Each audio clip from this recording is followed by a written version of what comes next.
Peace and blessings, peace and blessings. Amen, amen, amen, amen. We go straight at it. Look here. Galatians 6:1, Apostle Paul.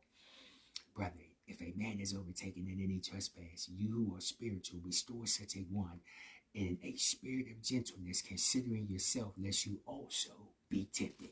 Amen. We see Apostle Paul addressing a very tactful and godly way what can sometimes be sensitive, delicate, touchy situations. He's saying, listen, when we come across somebody that's caught in a trespass or a fault, which is a peritoma, a lapse, a relapse, a deviation from the truth or uprightness, you want the right person.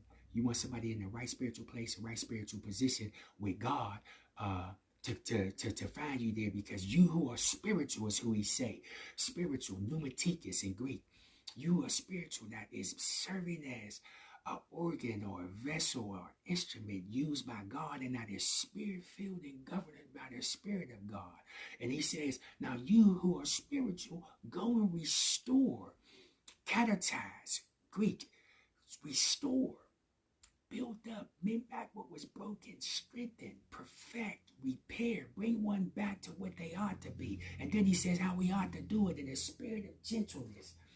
The spirit of gentleness or meekness. And meekness wasn't always looked at in a good way, because it's looked at as a weakness. But praeotis is the Greek word, gentleness and mildness. The meek character and disposition, as Jesus and Moses showed, looked like a weakness when it was a strength. Kings didn't even associate themselves with mighty and meek in the same context because they feared being looked at as being weak. There's an essential component that comes into play for this quality. It's a conflict in an individual who is unable to control or influence circumstances.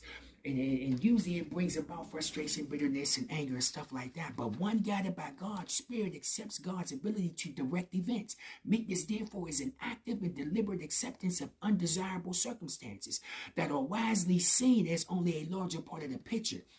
Meekness isn't a resignation to fate or defeat, or a passive, reluctant submission to events, but it's the patient and hopeful endurance of undesirable circumstances that identifies a person as externally vulnerable and weak, but inwardly resilient and strong.